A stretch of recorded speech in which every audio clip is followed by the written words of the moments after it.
Ceux qui m'appellent sur Maloba, Lobé, téléphone. Mais ceux qui m'appellent sur Maloba, Kolobate, Natikeli Loba, Awana Kataka Batute, mais 3 minutes ne sont que Koki, Nenazui, Maloba. Merci.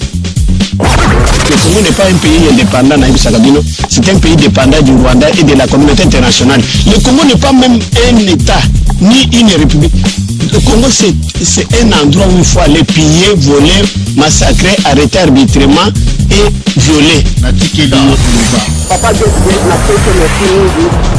Nzamba pambo na émission na yo papa ne bandeko il faut moment na ndenge bazokana na mbongo ya Congo ndenge bazosombela no bandako na kati ya bamboko bisote tovandi pona nini boza bazwa baboye pona nini toko continuer na bozwa baboye tikeli yo loba awa na kataka batute to bake mboka wana eza l'occupation soki blake bokuzwa blake justice na mboka na ezali yo bomiko sakana tikeli yo loba awa na kataka batute ni mukelekete wana wande wa sangana biso tuza incapable ya kusangana botika la yule la rabo biso ba Congolais vraiment basala biso ndenge nini en tout cas wana zo comprendre le camote ni mutu esalaka te ni tukoloka na comprendre te tozane. Alors lelo mercredi 3 septembre 2014 soleil pululu na Tomi Tunaka na yeli susu na masolo na poko na lelo lelo toza ensemble pour tomeka ensemble ko solo na masolo oyo to na poko na lelo kasi toko lobela lelo un peu sur 3 volets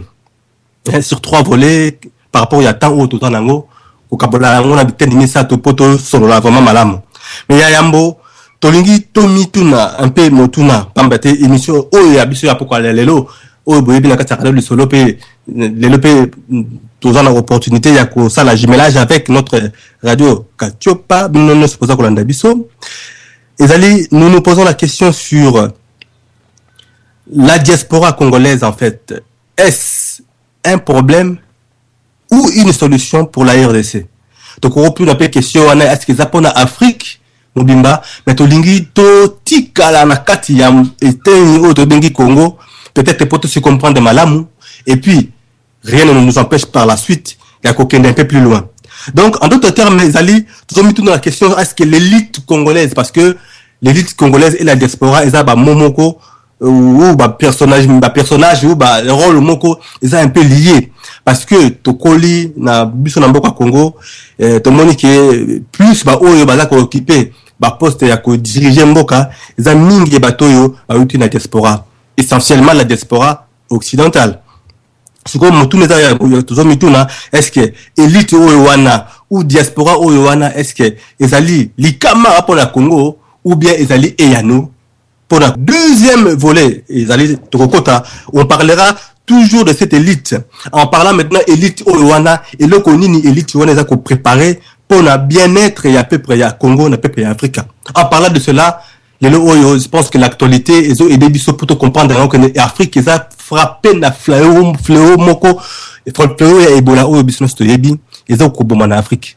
maintenant l'élite africaine l'élite congolaise de éviter ceux qui bango bateau prévoir nini pour na faire face il y a ce qui ressemble à une extermination il y a peuple il y a Afrique et la troisième point zali to kolobela likambo oyo etali paradigme alors les paradigmes oyo to kolobela pambate to lingi to mona élite oyo pe ezako prévoir bakambo pour na améliorer solution à Congo et ko prévoir makambo pour le sa vie à Congo vie à africain na sens nini makanisi na yefu la nini est-ce qu'il faut akende na démocratie est-ce qu'il faut akende na katomokratie il faut akende na système nini politique oyo ikozala malamu vision nini oyo biso photo za lango pona tomeka ko matisa oyo ya biso bendele et puis na kati ya nyoso oyo pe tokozangi sate kolobela likambo oyo mfumu kimbangu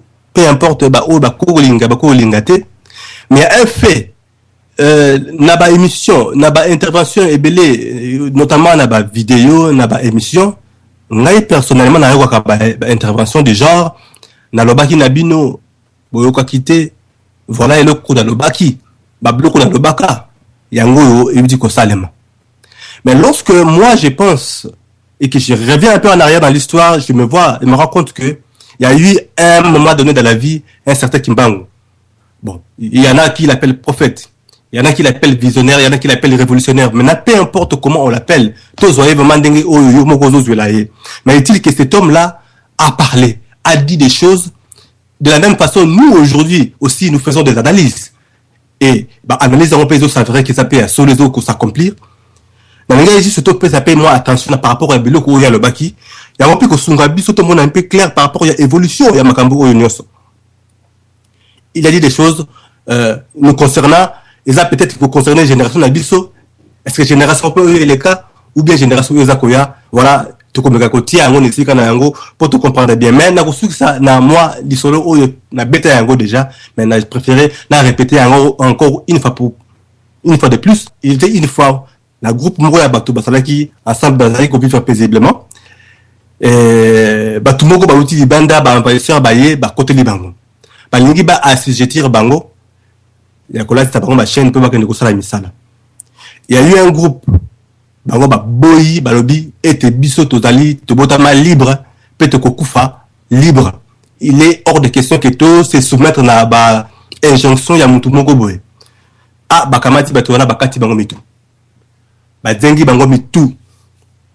Badengi, Bango, Mitu, et pesi, Kobanga, là-bas, où il va on sur place, Moni, Wana, Kobanga, et Koti, Bango. Lobi nango tango bayeko enfin mutu bakataki mutu avant bakataki mutu batuni mais yo pona nini oza ko boyaalobi et simplement que non ngai na li libre pe na kokufa libre parce que mutu abota mi libre pa ko la libre mais tango bakati mutu ba o nsuso ba assistaki na esene wana bakoti ko banga et lobi nango tango mutu oyo ayeki ko assistaki bango akomi abisi bango bozo abasheni botsa abasheni na makolo na bine bokende mosala bango ziteta mokete balati basheni baki misala siko batuni bango motuna mais pona nini bino bozo sala boy bango balobi nzamba ko sala même ceux qui tourna pasi oyo tondi makaka un jour viendra nzambe na biso akoya ko libérer biso na situation oyo et ça dit que la génération eleki bala mususu bayidi ko bayi ko yasima oyo bayeba ki makambo nyuso eleka ki wana te mais bango nyuso bazali kana kati ya coupe wana ya assujettissement ya bato bauta ki libanda génération wana bango pe bazo ko continuer ko saba chaîne na makolo na bango mais a une différence c'est que génération wana bango moko baza ko kende ko ba chaîne na tongo ba tiena makolo bake mosala bango moko batuni bako na pona nini bozo sala boye bango ba répondre balobi ezala ngaka boye ça a toujours été comme ça biso to botami to kutia ezala kaka boye et puis on la suka ye pe ayeba ki nyoso ele kakate kala ye aye ko le mingi pe a voyager mingi azaba yele ye abandi ko sala ba chaîne pona bande ko na ye non seulement ye moko azolata yango mais ye moko abandi ndi ko sala ba chaîne po bande ko na ye balata mais batuni mais ndiko pona nini to sala boye ya epesi réponse na ba français na anglais na milongo nyonso biso to yebi ya mukilo ke eza musala na ngai na ganyara vina ngana musala oyo ya ko sala ba chaîne pona bande ko na ngai. Voilà un peu ce schéma où on passe d'un homme libre à un homme aliéné. Alors quoi balo waka soko sangisi na fufu na matembele na dongo na kilebu ale nyoso na mikiamu maramoko olingiolia epesaka ma constipation tala esika na ndenge tolandio malamu na kosepela lisusu soki okoki kozongisa nanu préoccupation to likanisi to eloko ya liboso tolingi tobuka biteni na nsima yango tokoka kokoba na manaka ya pokwa lelo pamba te soki na zongisi makanisi nanga esika efandi otunaki motuna ya koyeba soki bato tozali kobenga ba elite bazali likama nto bazali bongo eyano na likanisi etali na likambo etali mboka na biso Congo. Na kanisi ndeko na ngai soko landinga malamu okomona ke tango nazali koloba tango nakomaki na likambo yo lobi elite wana nazongisi yango kaka na lokota oyo yo opesaki ngai elite endi koloba esika wana soki tondimboli yango te tokozala na mikakatano yako lakisa bandeko bazali kolanda biso maye to makanisi na biso na esika wana bandi koloba nini ya solo ndeko na ngai pululu elite ndenge olobi ndenge toutiliza yango mikolo nyonso ezali liloba oyo ezali ya biso te ezali liloba oyo euti na lokota ya bapaya ezali na français ezali na anglais ni koloba ezali ya mokili to concept culturel otokoloba indo-européen mingi tokoretrouve yango na Grèce surtout tozongi na Grèce antique tokomona ke mo élite ezalaki avant na sika ke mo élite ezali mo oyo tango na tango ezali kobongwa muke pe ezali kokola eni koloba ezali liloba moko oyo ezali na bososoli ya lolenge moko bisika nyonso pe bantango nyonso te so tozongi na ntango oyo tokoloba na libande na yango na so tokoloba na berceau na yango na esika ebotamaki na Grèce tokomona ke likambo ya élite ezali plus lié à na likanisi ya excellence l'idée de l'excellence pambate utinamo Carlos Kagatos olingi koloba ce qui est bel est bon l'homme honnête omoni ke élite nesika wana ezali kolakisa bato oyo bazali na bwanya bazali na bososoli bato oyo baza na buyebi mais tokomona ke na bantango élite ezali kolakisa makambo ebele tango mosusu ezali kolakisa neti na conception sociologique non marxiste ekoyebisa bino eza bato baza kooccuper position moko enviable na société moto aza kooccuper position moko enviable azali koreprésenter eloko moko comme une élite ezali pe conception ya nini temps contemporain yo bamikolo oyo nyonso bakoloba ke bato nyonso bazali na liloba ya kokata likambo na kati na société mingi na entreprise position managériale mingi pa banglo-saxon ba décideur babengaka bango ba élite donc élite so totali malamu endi koloba bato oyo bakoki kosala mosala ya motuya na kati na libota na kati na mboka oyo ekobongola mboka na ndenge ete ekwa kokola mboka na ndenge ke ekwa kofulunguka to kozwa développement non élite ezali bato oyo baza par prédisposition ya boyebi baza na yango par prédisposition ya bavaleur baza na yango par prédisposition ya position sociale bazali kooccuper bakoki kojouer rôle capital mpona kochanger direction ya société na ntina ete société ekokoka kosatisfaire baproblème na badifficulté ezali korencontre société ekoka kosépanouir ekoka koatteindre oyo tobengaka entre guillemets développement mais soki totali na bipai na bipai tokomonaka élite ndenge alobi soki otali badéfinition wana ezali bato baformaka alors na cadre na biso na Congo lelo tokotuna est-ce qu'il existe-t-il une école de formation de l'élite du Congo? Parce que oui, c'est vrai, tu as ma classe, tu as université, on nous forme à la connaissance de la gestion mondiale. C'est-à-dire, tu as élite pratiquement mondiale, tu as ma conception liée à comment est-ce que le monde fonctionne. Peut-être que tu as appliqué au Congo, mais est-ce que tu as une spécification, une spécificité, oyo, tu as formé na kati na diaspora, ba Congolais, oyo, bazali formé pour que bazana ba valeur. Ya makas, bazala modèle, bazana connaissance, mpe bazana stratégie pe idéologie de façon que bakwa kotombo la mboka na bango. Nesika wana kanisi que na ndenge so ngatali je n'en vois pas encore, peut-être il y a des choses à venir. Peut-être il y a loko yo tokoki kobanda ko réfléchir là-dessus. Si on tokoki ko sala une école de formation, il y a vraie élite ya Congo. Mais cependant tout ça na bateau bazali ba intellectualiste, hein tozana bato oyo bazali bato baza éduqué bato bazali alphabet, c'est-à-dire bayebi kotanga alphabet, hein tozana bato batangi ba classe ya modèle o bazali ko se présenter comme étant élite.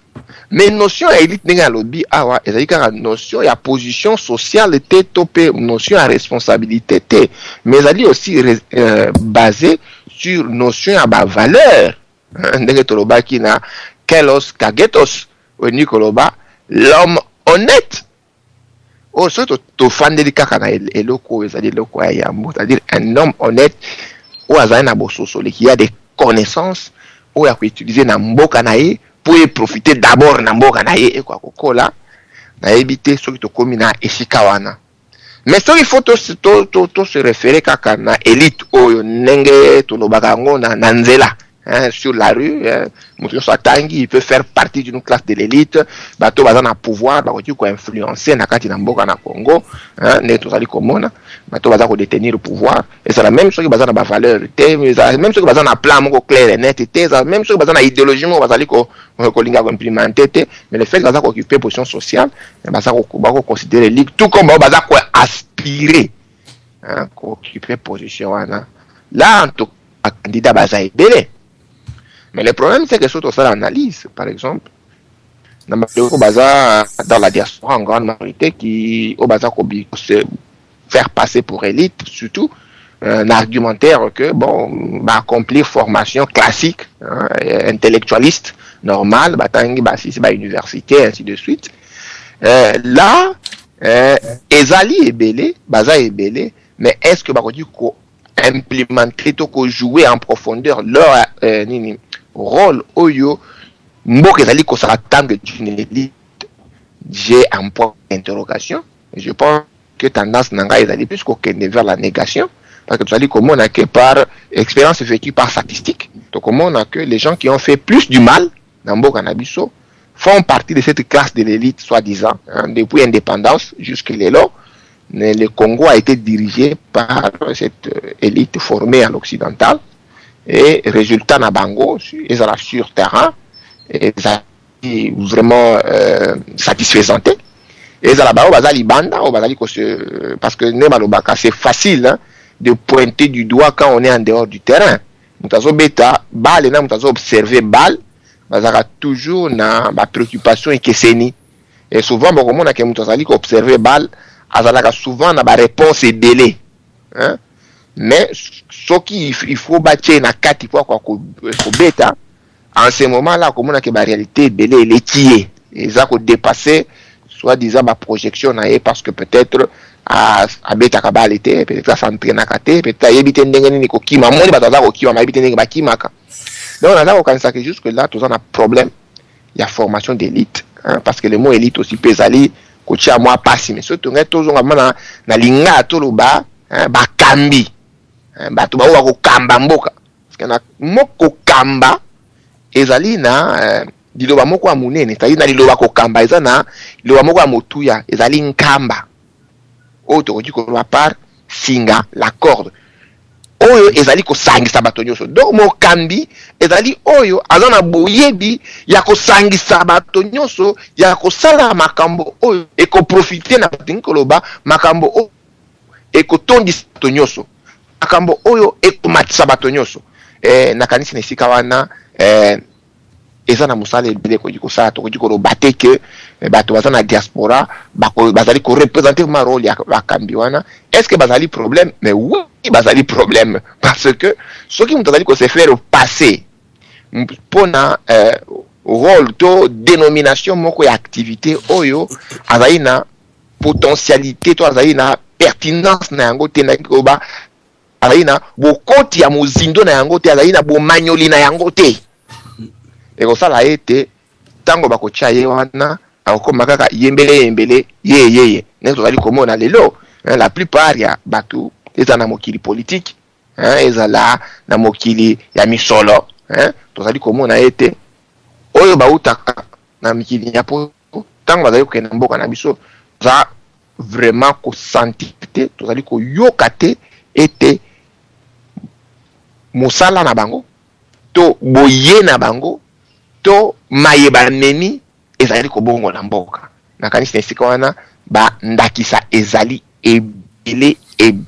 ebele mpona kosukisa na koloba ete likambo oyo tokoki kotiango lokola motuna kasi motuna wana tokolukela yango bano nakanisi kozala na lolenge ya koloba soki tokoki kosala biteyelo oyo ekobotela biso bakambi ya solo to une véritable élite parce que mpona ngai ce n'est pas le fait d'être ba diaspora qui mbala moko okomi une élite toujours loba école ya élite ngoza nini alors faut que ça la kotonga ba école mususu parce que lelo par exemple na Congo to wana école est-ce que faut kotonga ba école mususu pour les tolobenga ngo école ba élite ils vraiment nini exactement mais là tangu tokozonga pa na yo papa ukomeka ko limola biso yango avant to le kana deuxième partie na biso na 40 à 45 minutes à partir de maintenant. Alors avant na le kana de ko na biso pe oyo azana biso na kati ya conférence lingi pena pesa nga le kana par rapport ya sujet oyo ya kumituna est-ce que élite ezali solution ou problème na kati ya Congo notamment la diaspora parce que eza deux mots mokambi na diaspora peut-être surtout na lingala mokambi ils ont peut-être un peu différent na diaspora mais sur les faits à terrain lorsqu'on regarde bien au moins que diaspora ils ont joué un rôle moko ya makasi par rapport à autre benga ba élite il y a qu'à regarder un peu ba pays c'est ça essentiellement ba pays africains au moins que ba dirigeants ba to bazo jouer rôle moko politique na Congo on a soit atanga na France atanga na Washington atanga na Angleterre ba ça ba tout moko oyo ba witi na diaspora et ils ont été formés d'une certaine manière et c'est eux qui sont en train de diriger aujourd'hui, d'envisager l'avenir pour le peuple, il y a non seulement le Congo, mais il y a l'Afrique Mobimba. Mais là où moi je trouve que Batouar n'a pas un problème, je pense que ne donne pas aujourd'hui qu'on évoquait en haut. Parce que lorsque Batouar Bazoya, avec les méthodes où Bango va apprendre un peu ailleurs qui ne sont pas forcément adaptées, la population est là sur place. Voilà la parenthèse moquée. La diaspora congolaise essentiellement, aussi africaine, les a appelés presque n'engmoko. Et nous, comme abé ou na kati wana au la diaspora, les oyo, to comme exemple moko, ya malamu, et en même temps pe ya mabé. Ya malamu, na sens que au monde a soki, les kameza na mboka kuna boye, ba kosenga faut que ça la 10 chiffres. Nous sommes vraiment prêts ya kosunga famille, ya kosala quelque chose. Même ceux qui quand même méthode wana to transformer en moké au moins temps où mutu abengio à singio par exemple 200 €. Au coût de facilement 200 €. Mais ceux qui au 200 € wana au parler en nombre d'heures travaillées pour gagner 200 € et que mutu a singio 200 € ou yebisi zelana que nous travailler 2 jours hein si on a 800 € après 200 € après tindelio là échangera un peu moins donne. Il y a juste une parenthèse, mais les côtés positifs aussi on le voit. Mais les côtés négatifs, le Congo particulièrement comme dépotoir. Dépotoir, moko makasi oyo, to comme on a ba mentalité, pe ba comportement et belé oyo ko na bana o na diaspora. Même souvent ko ba oui, ba topé bana Congo ba za complexe moko ya infériorité. Mais maintenant, moi, je me demande entre ceux qui sont sur place, là, oh, bazo, les bandes, bazo, zonga, diaspora, autour benga, n'a pas souffrir d'un complexe. Bah, oh, baza sur place, ou bien, oh, l'outil diaspora, pour oh, l'outil diaspora, tant, voyez, à Monique, peut-être, il y a commis, l'icolo à batou. Peu batou, puis bazo, mon, et, n'est-il commis, l'icolo à bango. Tout comme, comment, comportement, moko, oh, peut-être que, il cause à la langue, biso, moko. Mais, ma comportement est belé, oh, il y a, idée, il y a, comportement, oh, biso, toujours, les bandes, parce que, diaspora, l'élo, surtout, biso bateau totanga na poto toza ba diplôme on a le sentiment que bisonde mutu toza solution ya Congo ce que biso tozongite par rapport ya ba étude auto sali le Congo ne s'en sortira jamais il faut que ngai oda sali médecine na libanda il faut que ngai na zoka na Congo na fongolisa cabinet na ngai ya médecine ce que na fongolisi yango te na Congo batu ba kokufa na maladie c'est un peu ça l'idée oyo diaspora ayaka nango et puis par comportement sur place nous avons remarqué et beaucoup aussi ont remarqué que ils ont ça des dégâts ébélés dans le comportement du genre aussi ou le comportement mon pédophile ou ebele bazo qui ne peut na Congo kuna omona a on a la famille naé so ake kuna be ake la tourisme sexuel ko sakana na bana so mike bana o pe bazana avenir na bango peut-être pe bazana ba bango bazo prévoir que la plus tard on t'a revu ta poto parce qu'à outil poto il y a moni qui a commis supérieur par rapport aux autres akoya ko abuser na bande ko basi ko abuser na ba famille ya batu ko kosa ko yiba batu pe mbongo nyoso wana ezali ba comportement oyo tozali komona na oyo tobengi pe diaspora na limite ya benda polémique en soulevant ces sujets en soulevant ba élément oyo za ba élément oyo za constater quand même na pays oyo ya biso Congo. Maintenant na ba comportement oyo wana tozomona ke diaspora ils ont représenté un peu plus un problème. Maintenant là où différence peut-être qui cause là avec c'est là où tozobenga ba campi élite. Est-ce que élite aza oyo mokambi oyo faut autakaka na diaspora absolument parce que les deux oyo surtout exemple ya Congo bato diriger Congo en grande majorité za bato ba wuta na diaspora ba wuta na poto et il y a qu'à voir ce qui se passe oyo bango bazo sala comme musala on voit bien que c'est vraiment le mimétisme la plus totale. Il y a vraiment rarement tu verras un politicien venant de la diaspora qui te parlera, qui te donnera une vision du Congo sans forcément se référer à ce qui se passe ailleurs. Par exemple, voilà, à Paris, dans la Kaboye. Na France, na Belgique, ça la Makaboye, na Washington, ça la Kaboye, na Chine, ça la Kaboye. C'est comme si que biso, tozali, na carence moko, y a qu'à réfléchir, puis y a qu'à trouver, ne fût-ce que solution à mon quai pour la Makambo biso, Italie, moko na biso Congo. Voilà, point oyo. On a soulevé où ils allaient man négatif par rapport à la vision où diaspora ils a comme manakasi na Congo mais diaspora wana et ça fait des sorties diaspora où on a zomona ils allaient des sorties diaspora la diaspora où babimi boka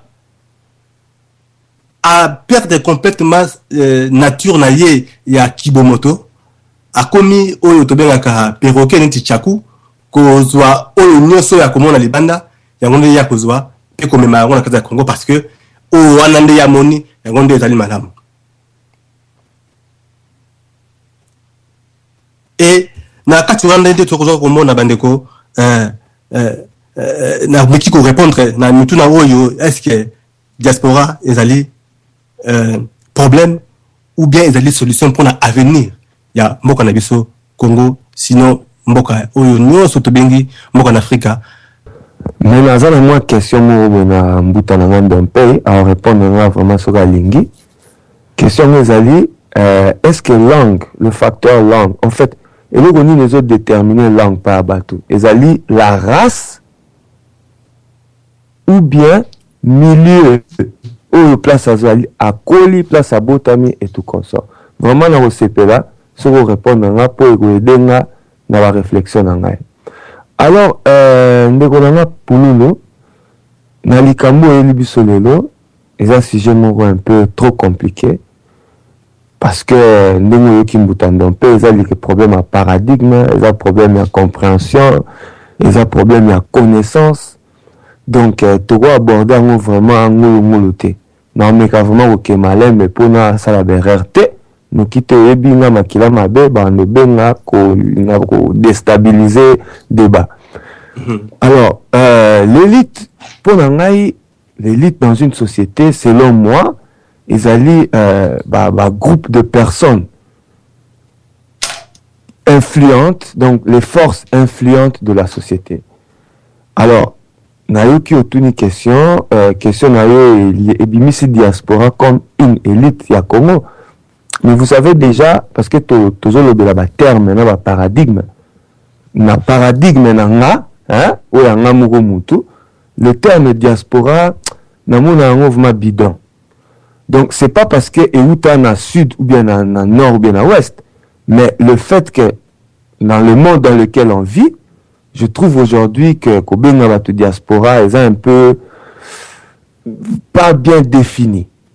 Parce que biso tout au vanda quand même de tozaboué na conférence tout au vanda na monde moko dans des métropoles dans un monde international. Na habité ceux qui total la rapé TV total la ba journaux to sur la pe na batu. Na vraiment mot diaspora na yoga ngora ceux qui na sur na ba congolais ou na ba africain. Je m'excuse. Peut-être que ngane naza à côté. Mais bon, me rappelle si c'est le cas. Alors, le mot diaspora, déjà, moi, je trouve que nous, pygmée, aborigène, indigène, donc, diaspora, eza momoko et moi, eza suspect, pour nanga. Alors, nalobango toujours, sera ba élection, bazala loba, batu na Congo, il faut batelema. Batu na Congo, bien, diaspora, boya ko salisa biso. Émission et salemaki à l'époque, est-ce que nani faut ça la nini? Diaspora, ou bien batu baza sur place?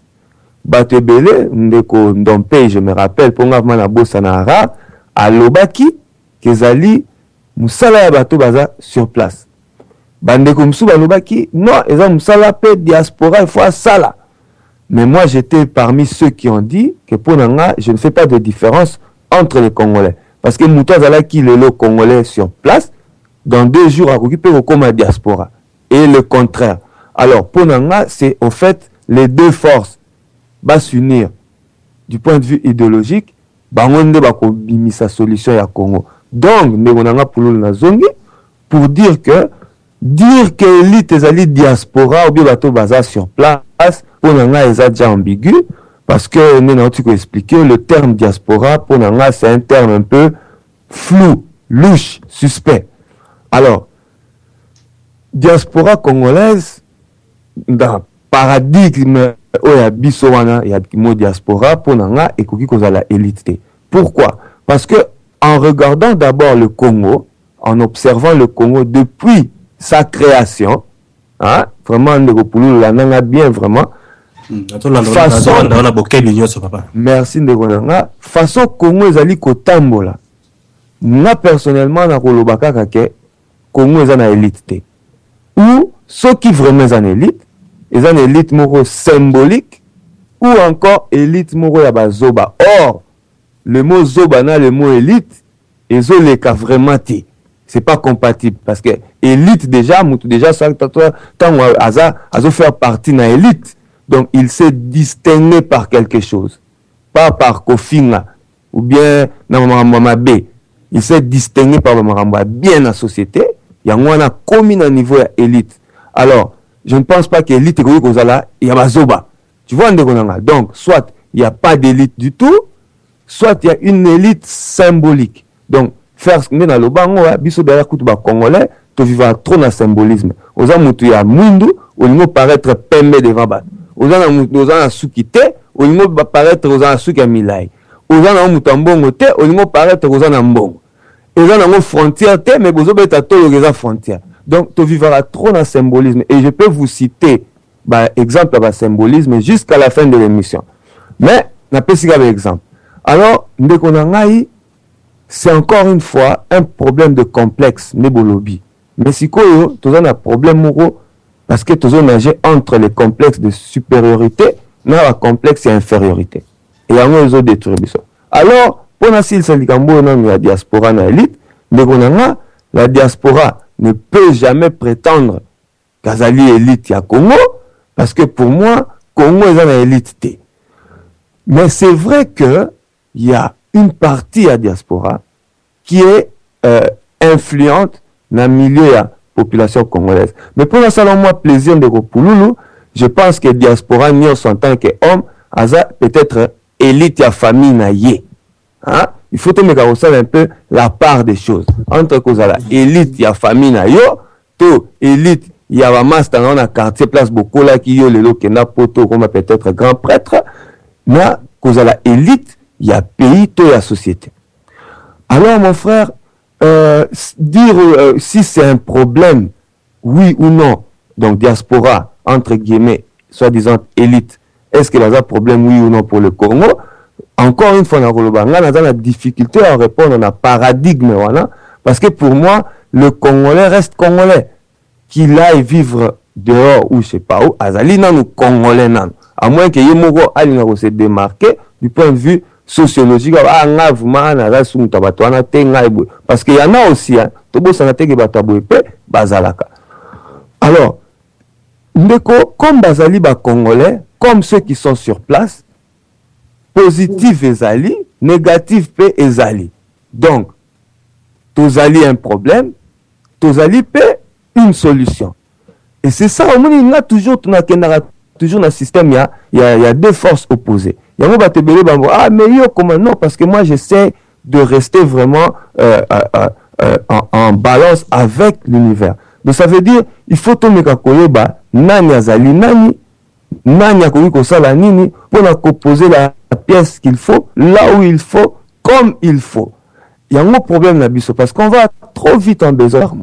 Je considère que Congo est une élite, et c'est ça le problème, parce que nous Congo vraiment et se considérer en tant que nation. Et bah élite, nous bah c'est formé. Peut-être qu'il y a des gens, des petits groupes dans l'obscurité qui sont en train de se préparer, qui sont en train de travailler, qui essayent, mais nous bah limiter na niveau, na grandeur ya Congo, influence na bango, selon moi, non ne bani comme on a. Alors, moi, je peux pas dire qu'il y a une élite. Mais, ce qui est vrai, tous à la réaliste, parce que le bien l'euro moroana, et puis, l'euro tous l'ingaya moro tchabande qu'on a erreur. Parce que, je sais pas, on le fait peut-être pas exprès, mais tous à la vraiment attentif. Il faut tous à la réaliste. Parce que nous parlons des paradigmes.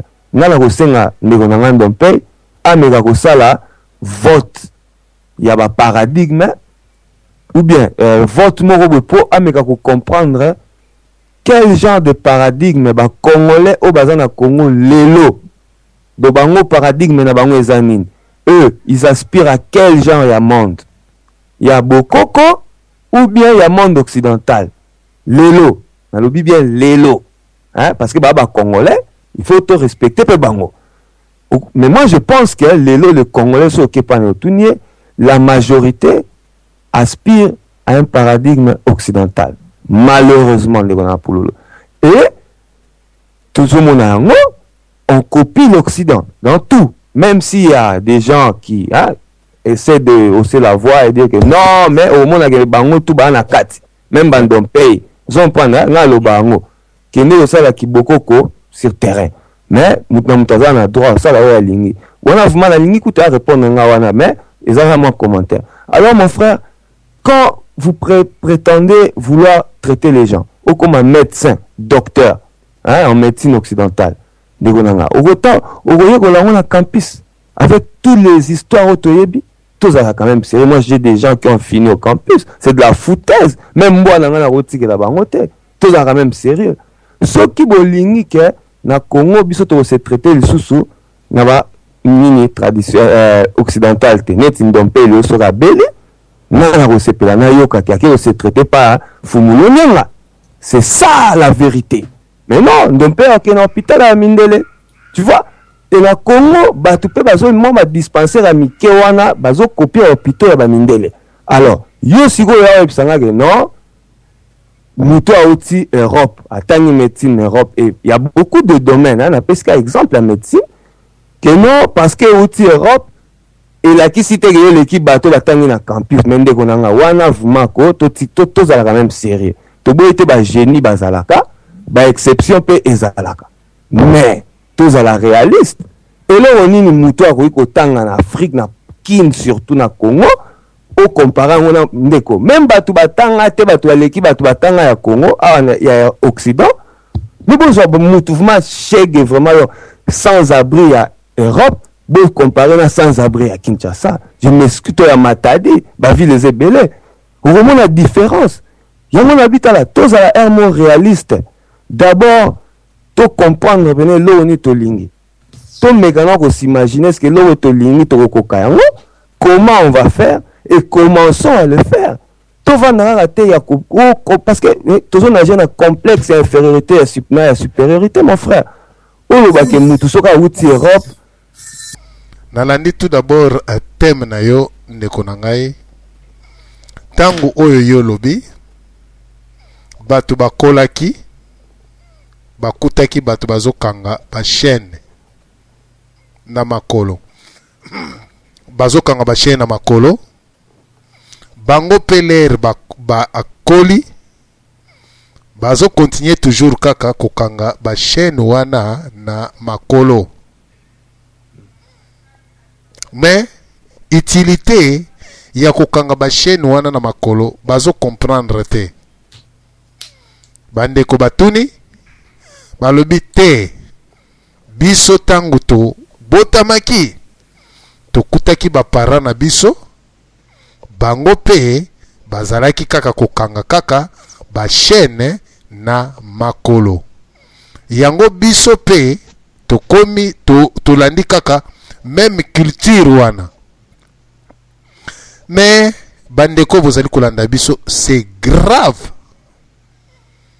Esenge na mpululu o expliquer bandeko na bonkoto nyonso tu bandeko ba comprendre que cela veut dire kokanga chaîne na makolo oyo bango bakutaki bazokanga ba chaîne na makolo bapara na biso biso pe tokoti pe na kokanga ba chaîne bandeko na biso pe oyo balobi ke bango batangi baye pe na mikili na mpoto le même bandeko wana bango pe bakomi kaka kosala le même ba chaîne wana po na bandeko na biso bakangaka na makolo. Mais en soi bayebi ke oyo tozali kosala ezali mabe, mais bango baza kosala ngo pona ko gagner mbongo. Alors eloko nde esengeli na mwana mboka nyonso tu oyo azali kolanda radio lisolo a comprendre que non, chaîne oyo bakoko na biso, chaîne oyo biso tozali kokanga na lokolo totambolaka na yango tokendaka na yango partout, na chaîne oyo batu oyo ya mayele baye bazali pe kaka kosala le même chaîne wana. Bandeko biso bakoko to bapara na biso bakolaki na système oyo ya esclavagisme que mondele azali au-dessus ya à tout le monde. Biso tokoli tolati pe système d'infériorité wana ezali na ebele ata afandi na poto 20 ans 30 ans abanga anika mondele. Oyo tuna ba Congolais belé azata na camarade ya mundele moko te oyo ayaka na ndaku na ye oyo ba dialogaka oyo bafandaka un ami mais afandi 12 ans 20 ans ezana bato belé pe bazana ba camarade ya mindele oyo yo ba vivaka na bango complexe d'infériorité wana ezali na ba Congolais ebele. Elingi koloba nini? Bato oyo bakangami na même chaîne oyo ba impérialiste bazalaki kokumba biso, cela veut dire ceux qui totali politique congolaise, voire même ceux qui totali constitution créé awa fondé awa na Liège oyo nyonso basalaka biloko ya Congo baza kosalela biso, baza kodicter biso, baza kodétruire biso. Le même système oyo bakoko na biso bapara na biso bazalaki na même système wana biso pe tokomi na système oyo bazokanga biso chaîne biso tozo trouver yango bien eloko nyonso tu oyo ezali na kati na mboka na biso au lieu congolais asala mais congolais aza kodépendre na mundele.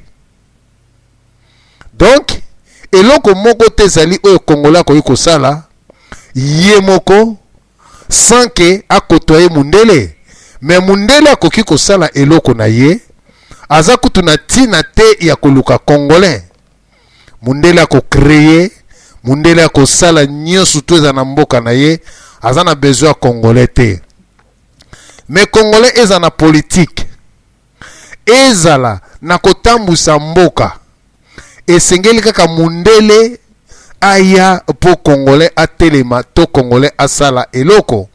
D'autre part tozali kaka na ba système kaka ba chaîne oyo tozali na yango na makolo oyo ndeko na biso pululu alobi ba chaîne wana ezali kaka na biso parce que tozali libre biso mon côté, il faut ba konza biso il faut batiela biso mutu, il faut badicter biso, il faut basalela biso nyosu. Tozali na même ba chaîne wana. Les mêmes monyokoli oyo mindele bazali konyokola biso, bande kona biso pe oyo babimaki na Kinshasa, ndenge balobi ke moto nyonso abimaka libanda ya mboka amemaka mwa implice na kati na mboka. Biso batoto bimi libanda toye lisusu na ba chaîne kosala ba chaîne ebele pona kokanga bande kona biso na kati na Kinshasa. D'autre part, ezali ko sepelisa biso, biso tozali komona bien. Ba chaîne nini, natalisi bino ba chaîne oyo mundele akangi biso, azali ko torturer biso, ko sala biso mabe, ko créer ba maladi ebele na kati na ba Afrique. Biso au lieu to zuma yele to combattre babiloko wana, mais les mêmes biso ba diaspora tokei lisusu na Kinshasa makambu oyo mindele bazali kosala biso bandeko na biso na kati na Kinshasa, biso moko ba congolais tozali ko appliquer yango epai bandeko na biso. Donc epai na biso ezali ko arranger biso, epai na biso ezali ko arranger biso biloko oyo diaspora kendaka na kati na Kinshasa oyo asalaka na bandeko na ye ba congolais pe ba congolaise ye atruvaka yango mie. Diaspora oye na poto oyebi ke moto bafutaka ye par air, yo ke yo sali société na yo kuna meka ko changer mentalité ya ba patron misusu ke yo zo futa par air o futa moto bien ayeba ko futela ndaku na ye, ayeba pe ko épargner. Mais yo remema lisusu les mêmes mentalités au impérialiste ba memango na kati na mboka ya Congo, yo ko kena na kati na Kinshasa ozali ko torturer lisusu bandeko na yo koleka kutu batu oyo bazali oyo banyekola kabiso. D'autre part bandeko na biso les mêmes ba chaîne wana oyo mindele ba kanga biso, yo pe ozali ko kanga kaka bandeko na biso na kati na Congo.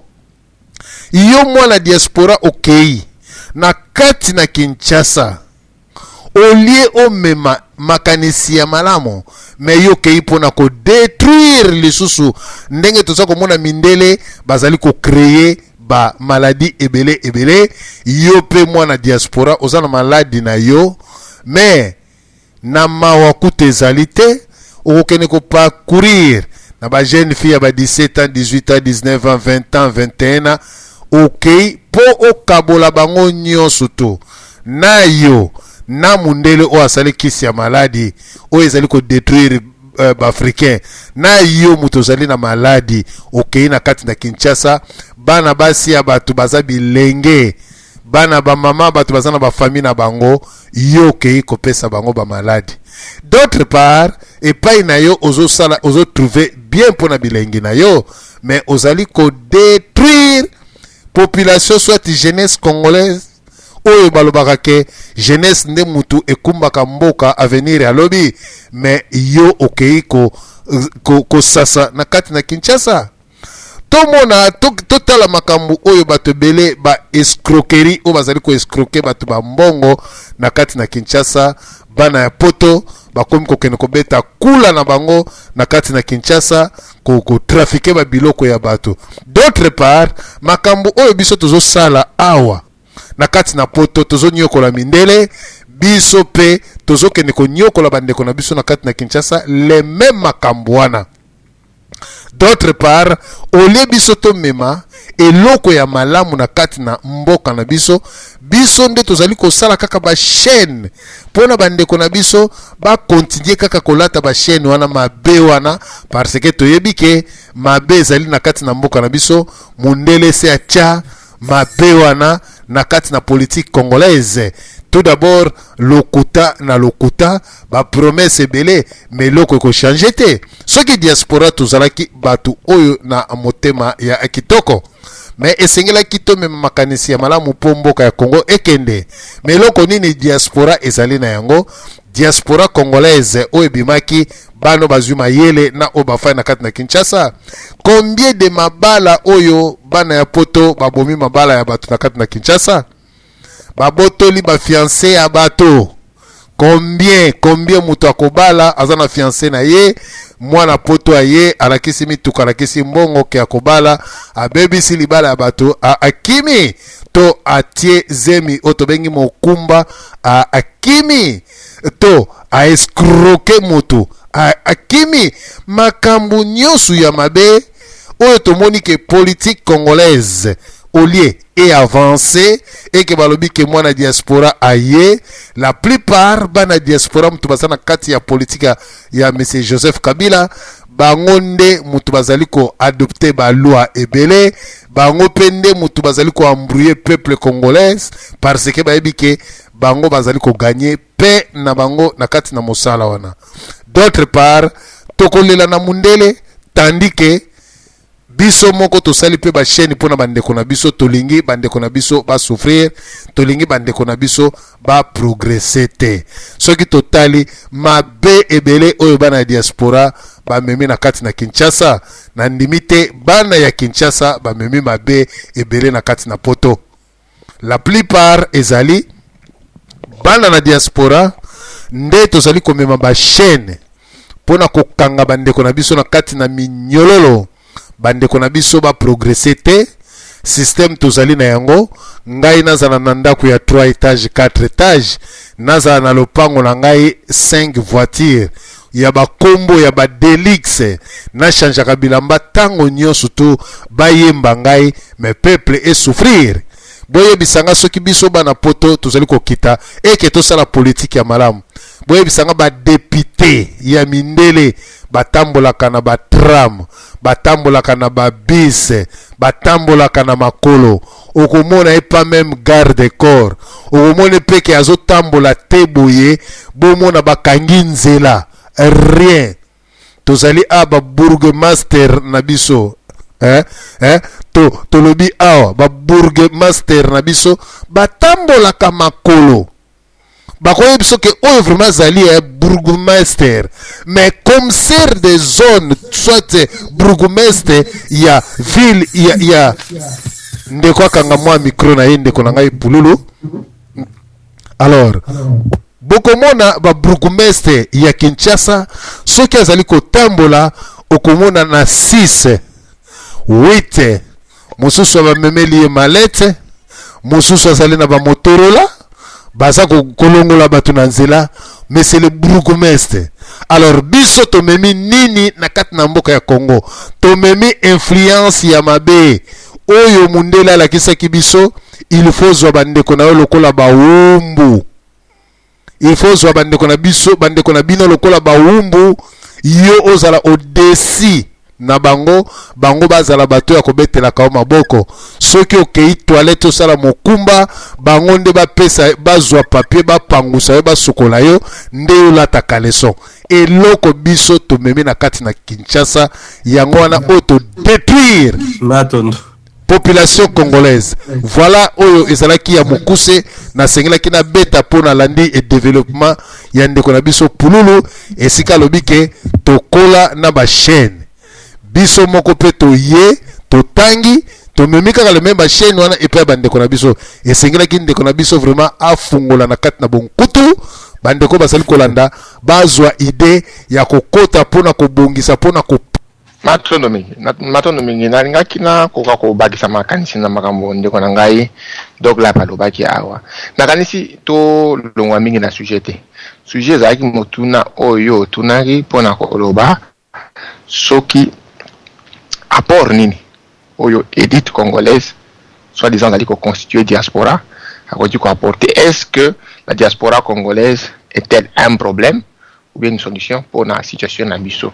Nakanisi likambo ndeko nabiso donc là va le bâtir la diaspora et c'est tout ça attention parce que tu vas dire que le côté abatou. Alors quand on parle une langue d'autrui, il faut tous à la moi souplesse ya ko respecter scrutiner na yango to sévérité na yango na domaine définitionnel pe na approche na yango. Donc on a que na Congo il n'y a pas de plutôt il n'y a pas une diaspora congolaise qui existe dans le monde. Na kanisi peut-être problème eza ko kanga biso les likambo diaspora Mais diaspora, comme va définir n'est pas le terme diaspora est un mot de grec ancien qui désigne la dispersion d'une communauté ethnique, d'un peuple à travers le monde. Donc, c'est ça. Peut-être, mais surtout le diaspora, définition est dispersion d'une communauté ethnique ou d'un peuple à travers le monde. Et puis, on va appeler les sous que c'est na origine mais aujourd'hui par extension elle désigne le résultat de la dispersion, c'est-à-dire l'ensemble des membres d'une communauté dispersée dans plusieurs pays.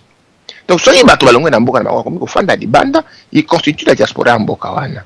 Mais soki balongwe na nini na mboka oyo aza kofanda oyo za mboka na ye azongi pa na ye, il rentre chez lui. Mais le fait qu'il vit à l'extérieur de son pays, azali diaspora. Est-ce que la diaspora c'est une élite? Ils ont un point d'interrogation opposé à qui? Toute la diaspora ne peut pas constituer une élite. Parce que l'élite, azali constituée par ensemble à bateau, où il y a d'abord na valeur, na conviction, puis dans la méthodologie, il y a le lenge kani bango bako qui ko impacter changement na kati na mboka na bango to autorobenga développement en occupant des postes stratégiques. Donc, toute la diaspora ne peut pas constituer une élite. Est-ce que na Congo, tu as une élite? Peut-être des alliés là comme Oyo, tu peux entrevoir prochainement. Il faut tout le cas créer une élite. Je pense que l'école de la pensée, c'est Kobima, tout ça, la troisième fois, tout ça, Kobima, tout ça, encourager, tout le monde, ça l'école de la pensée.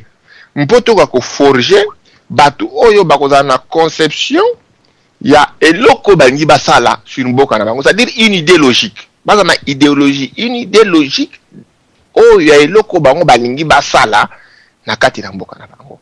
Mais jusque là ndengo de ces lobby. Donc comment que bata rebelle ezali importé par mimétisme et pas bateau basali ko fanda de l'extérieur, pas bien sûr motivé par beaucoup de complexes, hein, généralement complexes d'infériorité.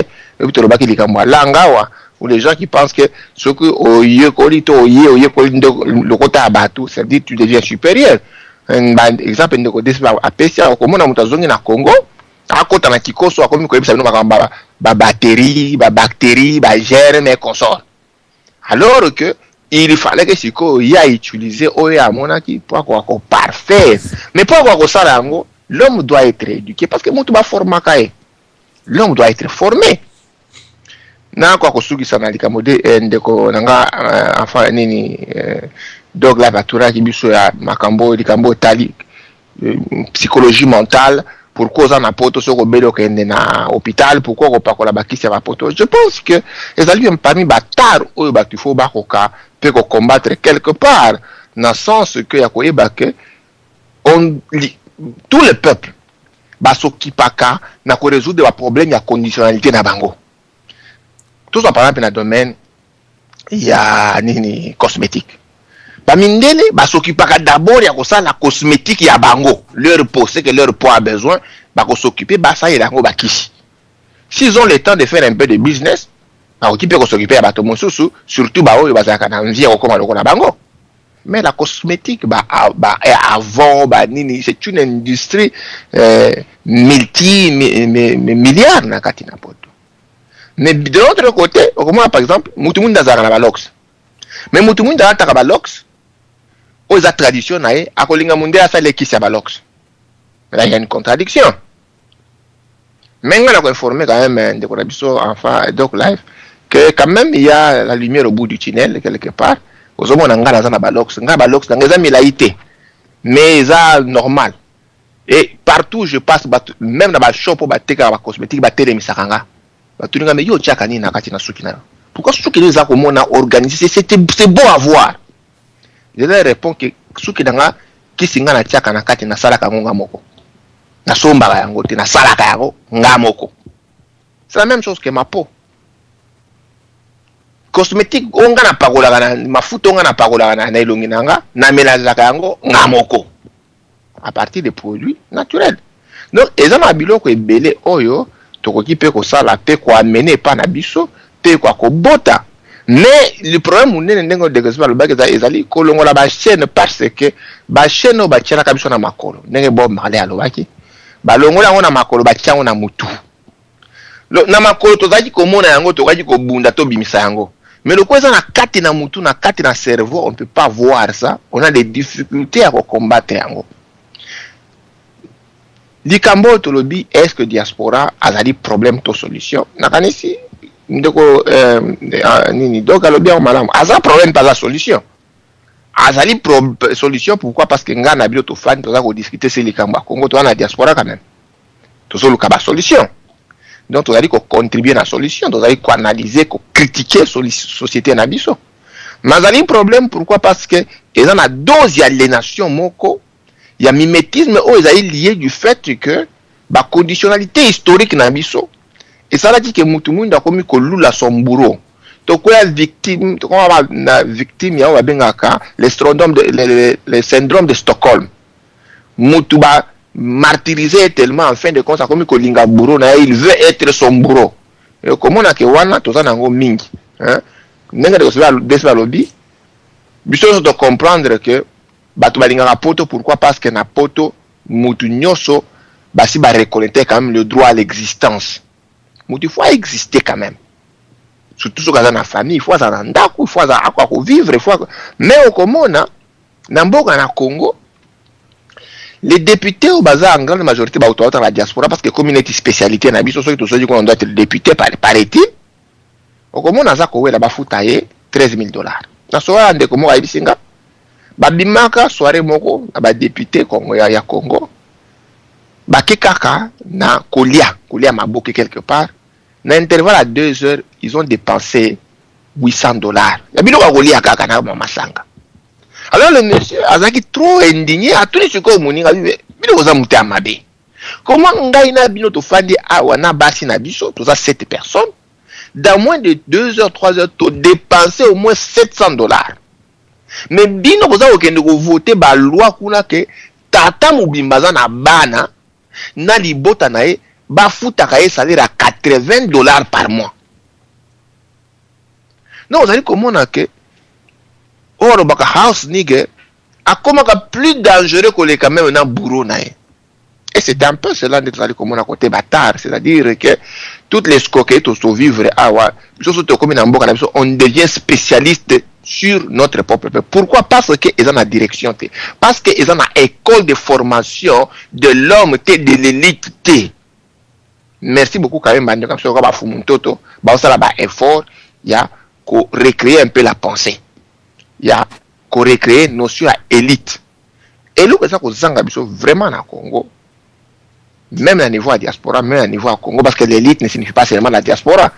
Tous octroyer droit en à Koloba, que c'est nous qui avons le monopole, la prépondérance à Congo, de contribuer au même titre que nos amis au Bazan Nabango, na Katikuna, nous avons apporté moins expertise de l'extérieur, au Tokolinga, pour recalibrer la mentalité, il y a Baza sur place, parce que mentalité, il y a Baza sur place, et Zali Bao Batika Namboka, ne bazali plus proche nango ba bien malamu que ozali banda to bien malamu te pour preuve comment que nous voulons toujours influencer comment na mutauti na diaspora za koloba bandal c'est Paris, terme simple. Donc bandal c'est Paris au lieu loba que non bandal c'est bandal qui est en face de Camp Kokolo. Paris c'est Paris. Donc zali Kamboya il y a nini il y a complexité. Nous devons être fiers de ce que nous avons et développer. Et au moins que complexe nous devons comme même la bande comme ça na kati na mboka na biso batar nyoso muyibi guya luxe le koso ya basi en désordre biso ka tozali comme mango compte tenu à ma prépondérance mo ba pesi biso. Donc pendant construire ça donc là moi je serais très content de consommer la médecine traditionnel ngane na zala awa soki na beli par exemple na pota kosu e beta batu mingi ngana kende osomba bakisi na binote ngana zoka ka ai ya pamba na lia yango kamati kaka ayo longo li poso na yango wana poso na yango lia yango moto ko sayo na kingo lobi na tongo ko la mukaboye o ki sava o consommer ba combinaison moko chimique o ezali ko boma nzetete. Et ça, je ne dis pas qu'il y a une sommité. Mais écoutez, tous allez vivre en complémentarité. Tout ce que l'homme blanc produit n'est pas mauvais. ezana biloko mosusu tokoki ko apprendre pa na ye tokoki ko jouer pa na ye biloko mosusu pe ya jouer pa na biso donc tokoki ko tia ligne moko de démarcation te pona ko bake ngai na zaib na mutu ya bokoko c'est-à-dire bakatenga nzoloko na koki ko simba eloko mundela salite ou bien eloko chinois salite donc tozali ko compter sur biso moko tozali pe ko tala ndenge nga fu mtota lobaka apport ya baninga et na apport ya baninga biso nde il faut tozala na monopole ya ko pona eloko biso tomoni kezali malamu par rapport à paradigme na biso mais o ezali ko salema awa ezali ete baninga bazali ko imposer biso eloko bango ba décider que za malamu par rapport ya ba intérêt na bango donc ba démocratie ba biloko ebele baza ko memela biso o tozali ko mona que en réalité ezali ba confection moko ba sali uniquement pour na intérêt na bango. Voilà ndeko na ngai donc là je peux ma question mususu oyo nazwaki na kati na intervention tellement zaki ebele na répondre kaka na oyo na reteniraki ceux qui va pression maloba lobé téléphone mais ceux qui va pression maloba te koloba te na tikeli yo loba awa na kataka batu te mais 3 minutes no soke koki nde na zui maloba merci. Le Congo n'est pas un pays indépendant, c'est un pays dépendant du Rwanda et de la communauté internationale. Le Congo n'est pas même un État, ni une république. Le Congo, c'est un endroit où il faut aller piller, voler, massacrer, arrêter arbitrairement et violer. Papa, nzamba pambo na émission na yo papa mais bandeko il faut moment na ndenge bazokana na mbongo ya Congo ndenge bazosombela no bandako na kati ya bamboko biso te tovandi mpona nini boza bazwa baboye mpona nini tokokontinue na bozwa baboye tikeli yo loba awa na kataka batu te toyebake mboka wana eza l'occupation soki blake ebongezwa blake justice na mboka na ezali yobomi kozaka na tikeli yo loba awa na kataka batu te kelekete wana wande wasangana tuza incapable ya kusangana kotikala yole lorabo biso bakongole vraiment basala biso ndenge nini en tout cas wana comprendre likambo te niti mutu esalaka te niti koloka na comprendre